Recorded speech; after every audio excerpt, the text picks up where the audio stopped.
नमस्कार दोस्तों, स्वागत है आप सभी का एक बार फिर से आपके अपने YouTube channel join tech one में। दोस्तों, जैसा कि आप सभी को पता है कि 2024 जैसे ही स्टार्ट हुआ तब से देखा जाए तो एनपीसीआई के द्वारा बड़े बड़े कदम यहाँ पे उठाना चालू किया गया, जिससे कि जो एईपीएस कंपनियां हैं, जो एईपीएस संचालक हैं, बहुत ज़्यादा प्रभावित तो हुए हैं। दोस्तों, वर्तमान टाइम में यहाँ पे एईपीएस डिसेबल करने का काफ़ी बड़ा मैसेज लोगों के पास आया है और यहाँ पे जो एईपीएस संचालक हैं उनका लगभग 80 से 90% बिजनेस बिल्कुल डाउन हो चुका है। ठीक है, तो यहाँ पे हम आपको उसका सॉल्यूशन बताएंगे, किस तरीके से आप अपने कस्टमर को यहाँ पे मोटिवेट कर सकते हैं और साथ ही साथ आपका बिजनेस अब कैसे आगे बढ़ेगा।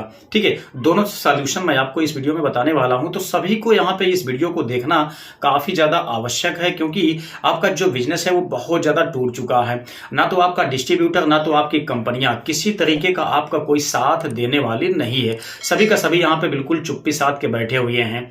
ठीक है, तो दोस्तों मैं आपको बताऊं यहाँ पे कि जो मैसेज यहाँ पे इनेबल वाला सिस्टम डिसेबल हो जाने का लोगों के पास आया हुआ है, उसका समाधान देखिए। आप लोग मैसेज में कहा गया है आपसे कि आप लोग यहाँ पे जो बीसी हैं उनके पास जा सकते हैं, साथ ही साथ जो डिजिटल चैनल्स हैं, ठीक है, मतलब कोई वेबसाइट वगैरह है, उसके माध्यम से आप लोग यहाँ पे ये कॉल करके ये काम कर सकते हैं। ठीक है, दूसरी बात यह है कि आप लोग एसएमएस करके भी यहाँ पे अपने एईपीएस सिस्टम को जो आपका डिसेबल किया गया है उसको आप लोग इनेबल कर सकते हैं। ठीक है, और नहीं तो आप लोग अपने नियरेस्ट ब्रांच में जाएंगे तो वहां आपका सबसे आसान तरीका है, वहां से आपका जो एईपीएस सिस्टम डिसेबल हुआ है वो आपका इनेबल हो जाएगा। ठीक है, यहाँ पे दोस्तों ज्यादातर कस्टमर का यहाँ पे एईपीएस डिसेबल हो गया है। अब डिसेबल हो जाने से बहुत ज्यादा दिक्कत आई हुई है कि जो कस्टमर है वो अपना बैलेंस विड्रॉ नहीं कर पा रहे हैं, जो एईपीएस संचालक हैं उनका भी बिजनेस यहाँ पे डाउन हो चुका है। ठीक है, तो ऐसे में देखा जाए तो एक और भी बड़ी समस्या यहाँ पे एईपीएस संचालकों को सामना करना पड़ा हुआ है।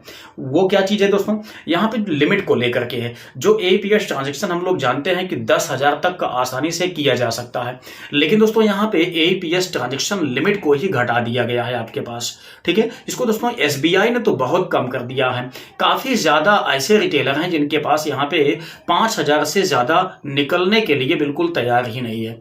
ठीक है, मतलब लिमिट जो है वो केवल 5,000 पे टिक गया है। काफी ऐसे रिटेलर हैं जिनका जो लिमिट है काफी हद तक बढ़ा हुआ है, लेकिन 10 तो नहीं गया है, 9,000 तक ही सीमित हो गया है। यदि वो 10,000 रुपए डाल करके निकालना चाहते हैं मतलब ट्रांजेक्शन, तो बिल्कुल ट्रांजेक्शन होना नहीं चाहता है। वहां पे लिमिट क्रॉस बता दे रहा है कि लिमिट ज्यादा है। ठीक है, इतना तक ये निकल नहीं सकता, जबकि हम लोग जानते हैं कि पहले क्या होता था कि 10,000 रुपए तक आसानी से विड्रॉ हो जाता था। ठीक है, तो काफी संकट यहाँ पे एईपीएस संचालकों पे आ गया है। तो आप लोगों को दोस्तों यहाँ पे इसके समाधान के लिए एक विशेष काम करना होगा, जिससे कि आपका जो बिजनेस है वो कहीं से प्रभावित ना हो पाए। दोस्तों यहाँ पे एक चांस भी आपके लिए है अपने जो कस्टमर है उनको एक नए दिशा में मोड़ने का, जिससे कि आप लोगों को भी फायदा होगा, उनको भी ज्यादा से ज्यादा फायदा होगा। ठीक है, अगर आपकी डिवाइस दोस्तों यहाँ पे धोखा दे जाती है तब आपको एईपीएस के माध्यम से विड्रॉ करने में काफी परेशानी होती है। अगर आप लोग इस समय, ठीक है, आप लोग देखेंगे जो ये मैसेज आपको देखने को मिल जा रहा है पार्शियल अमाउंट वाला, ठीक है, यहाँ पे दोस्तों आपके लिए एक फायदा हो सकता है। यहीं पे नीचे आपको दिखाया जाता है कि अगर आप लोग चाहें तो यहाँ पे माइक्रो एटीएम से बैलेंस को विड्रॉ करने के लिए ट्राई कर सकते हैं।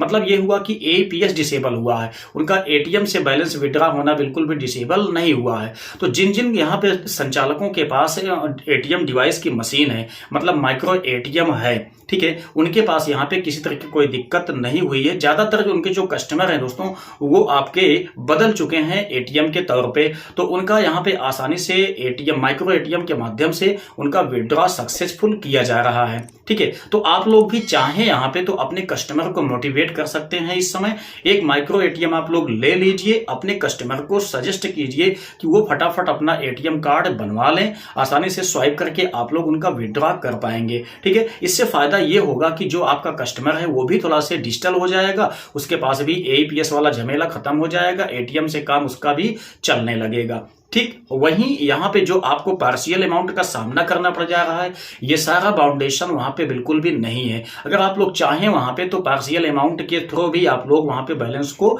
विड्रॉ कर सकते हैं, उसमें कोई बाउंडेशन नहीं रखा गया है। बाउंडेशन यहाँ पे पार्शियल अमाउंट का दोस्तों केवल एईपीएस ट्रांजेक्शन में रखा गया है। ठीक है, तो आप लोग चाहें तो इस टेक्निक को ट्राई अवश्य कर सकते हैं। अदरवाइज आप लोगों का बिजनेस तो वैसे ही चौपट यहाँ पे हो गया। जैसा मैंने आपको बताया कि जो भी यहाँ पे मतलब एपीएस डिस्ट्रीब्यूटर हैं या जो कंपनियां हैं वो आपका बिल्कुल साथ नहीं दे रही हैं।